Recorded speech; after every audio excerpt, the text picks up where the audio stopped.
Well, you are feeling that chill outdoors. I know you are, because temperatures in the 30s right now. McCarran Airport, winds out of the southwest, about 10 miles per hour, and we'll probably see them continue that way as we get another storm into the picture. Not so much for tomorrow. Tomorrow will end off the day in the 50s, but by Sunday, big changes on the way. We'll look at them coming up in Weather First. Our top story on Channel 13 Action News: a Saudi airman is in jail accused of a disturbing attack on a young boy at a hotel along the Las Vegas Strip the morning of New Year's Eve. Good evening, I'm Steve Wolford. And I'm Tricia Kean. The attack allegedly took place at Circus Circus, a hotel casino marketed as one of the most family-friendly resorts on the Las Vegas Strip. Action News anchor Ricky Cheese joins us live at Circus Circus with details for us. Ricky. That's right, Tricia. A 13-year-old boy with his family, a 23-year-old sergeant with the Saudi Arabian Air Force, in town with hundreds of thousands of strangers just like them to celebrate the New Year's coming in this year. But here's the thing, there was no reason for their paths to cross at all, especially not in such a devastating way. Kidnapping, sexual assault with a minor, coercion with force. The charges filed against Mazen Al-Ataibi, if he's convicted, could send him to prison for decades. Metro Dispatch got a call at about 9:20 on Monday, the morning of New Year's Eve, that a 13-year-old guest may have been assaulted by an adult guest at the Circus Circus Hotel and Casino. Detectives with Metro's Sexual Assault Unit investigated and arrested Al-Ataibi. The Saudi Arabian Air Force sergeant is in the Clark County Detention Center tonight, but the reason he's here in the U.S. is for training at Lackland Air Base in San Antonio, Texas. Charges in the court documents include burglary. That 23-year-old Al-Ataibi unlawfully entered the property with the intent to commit a felony. First-degree kidnapping, the intent to entice, carry away, or kidnap a minor. 2 counts of sexual assault with a minor under the age of 14, and sexually motivated coercion, that he used physical force to prevent the alleged victim, a 13-year-old boy, from getting away. Again, Al-Ataibi was booked into the Clark County Detention Center. He is scheduled to appear in court on January 17th. Reporting live from the Las Vegas Strip, Ricky Cheese, Channel 13 Action News. All right, thank you, Ricky. We're learning more tonight about the young boy a local photographer allegedly used to make child pornography. Police say the victim is under the age of 14, and it happened over the course of several months when the boy's mother dropped him off for modeling shoots at William Thompson's photography studio on East Craig Road. The 52-year-old photographer was arrested in November but is now out on bail. It's obvious that if anybody's doing modeling, with a young juvenile, there's no reason why a parent or guardian shouldn't be there. Thompson's website says he has experience taking pictures of children at local pageants and school dances. Police are now going through all of his files. They also say if you think your child may have been a victim, contact Crime Stoppers at 385-5555. For the first time, family, friends, and the community got a chance to say goodbye to Jade Morris, the 10-year-old girl who was found stabbed to death in a dirt lot. Action News reporter Spencer Lubitz was at today's service. He joins us live with more tonight. Spencer.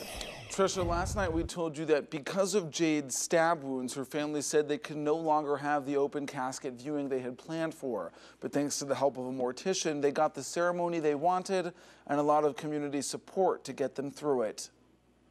It was a sight Tawana Reeves never prepared to see.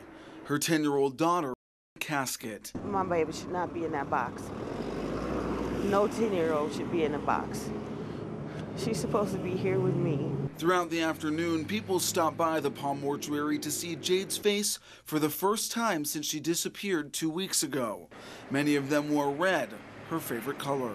But it wasn't just people that knew Jade. Complete strangers came to the service to show solidarity with the family and to take a stand against domestic violence. Domestic violence, it has to stop because innocents, pay for these kind of things, and it's very, very sad. Why did you feel the need to be here today? You didn't know Jade. I got a little one about the same age, so that's terrible. It's like terrible.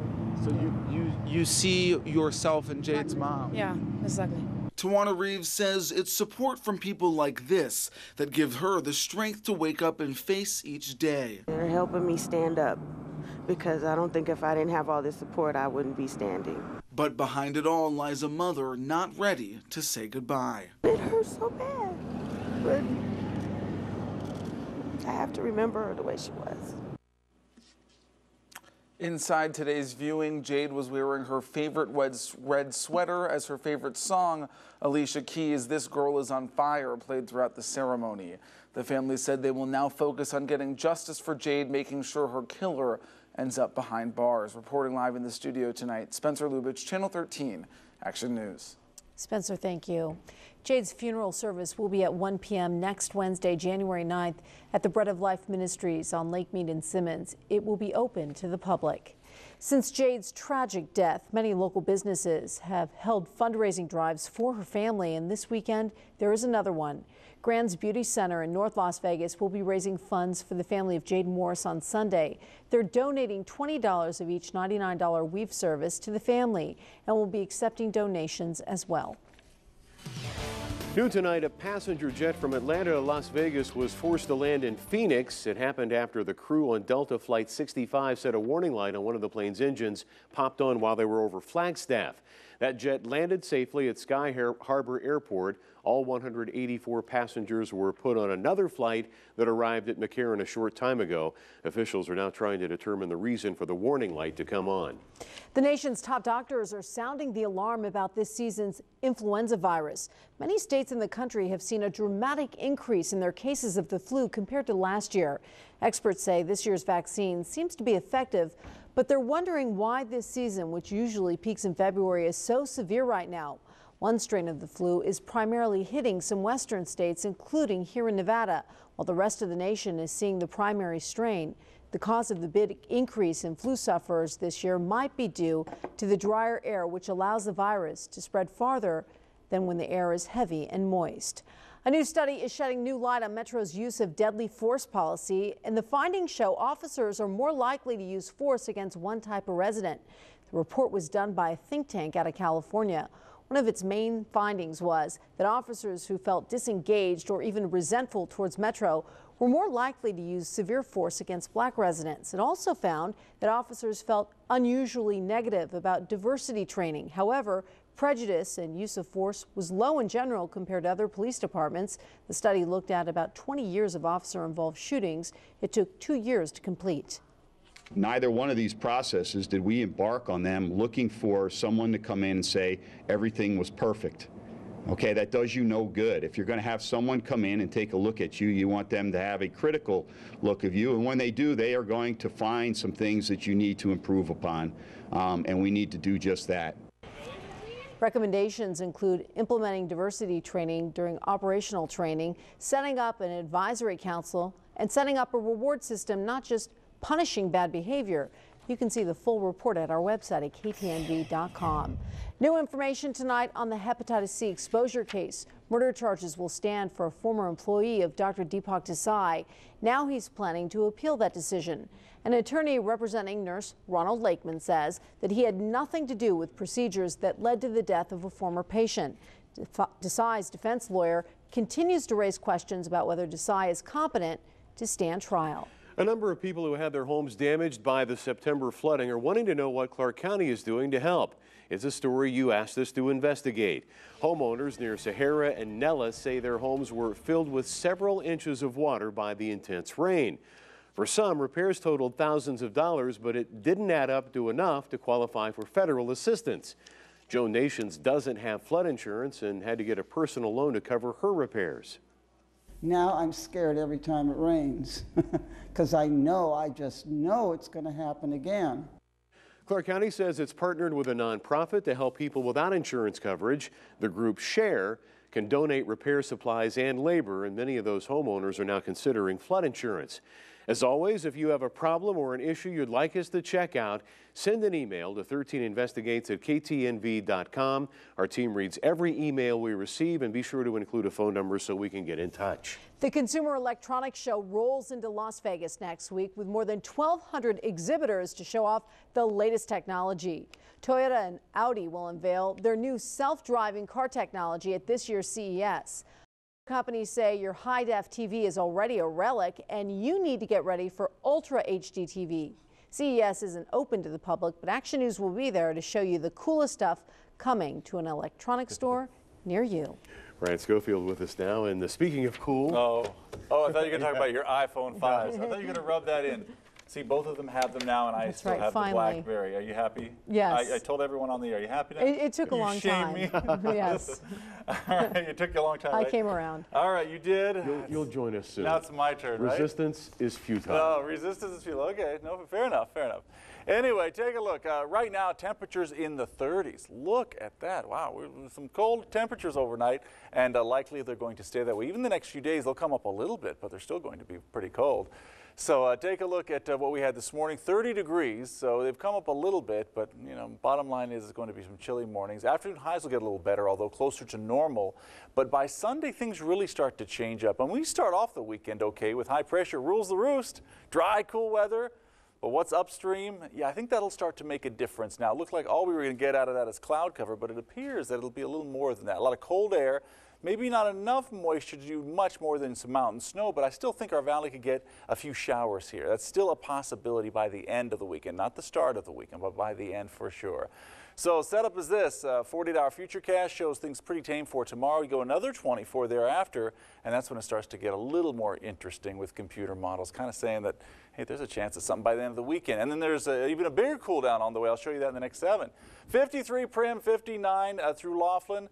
Things looking good all across the valley. 53 Sandy Valley, 49 Red Rock, 50 for Good Springs. So we look good, we feel good, but it's very chilly in Tonopah and Goldfield in the 40s. These are afternoon highs for tomorrow. I should say tomorrow rather than today.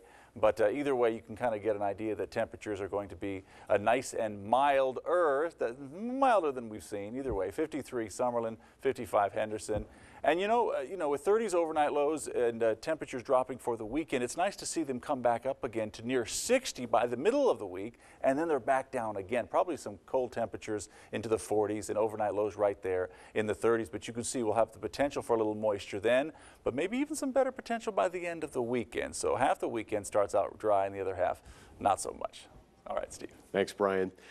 Burglars break into a local man's home. Now he says he doesn't feel safe there and wants to move out, but his apartment complex won't let him out of his lease. Where's the human compassion when it comes to, what if this was you? What if this was your apartment? So what are your rights when you want out of a lease? We'll have the answer in a Contact 13 report. It's a new year, and that means it's time for those resolutions. Getting back to the gym is always atop most people's lists, but it can sometimes be hard to muster up that motivation. Find out how you can trade sweat for cash. And battling cancer isn't the only fight a North Carolina family is dealing with tonight. Why they needed the help from city officials to keep a roof over their heads. But first, a preview of what's ahead right after Action News. Action News Live continues. A Chicago man's parenting skills were called into question when pictures surfaced online of a little girl bound and gagged by her father. 22-year-old Andre Curry was convicted of felony domestic abuse and battery in November after he put duct tape around his young daughter's hands, feet, and mouth, then posted the picture on social media. He says he did it because the girl was talking back. Well, this week, a judge reversed his own decision and sentenced Carter to 18 months probation. The lighter sentence comes after his attorney convinced the court to drop the felony charges. It happens very rarely that a judge will take a look at, do something, take a look at that and say, you know what, having seen what you have written, having heard what you've said, I was wrong in the first place. There wasn't such and such evidence. The judge scolded Curry for what he did and said he used his child as a prop to show he was funny. Curry was found not guilty of unlawful restraint. An airline pilot is under arrest tonight in Minnesota for allegedly reeking of alcohol. Police say a security agent at the Minneapolis-St. Paul International Airport smelled alcohol in the 48-year-old American Eagle pilot. He was given a preliminary breath test, which authorities say he failed. An airport spokesperson says the pilot was taken to a nearby hospital for a blood test and was released to airline personnel. Another crew took over the New York-bound American Eagle flight, which arrived 2 hours late at LaGuardia Airport. American Eagle is a regional partner for American Airlines. FAA regulations forbid airline crew members from drinking alcohol within 8 hours of a flight. The drinking while on the plane can also have its consequences. Just ask this guy right here. This photo was taken by another passenger on an Icelandic air flight to New York. The airline says there was an incident where a man was restrained by the crew and other passengers on board. According to an Iceland Air spokesperson,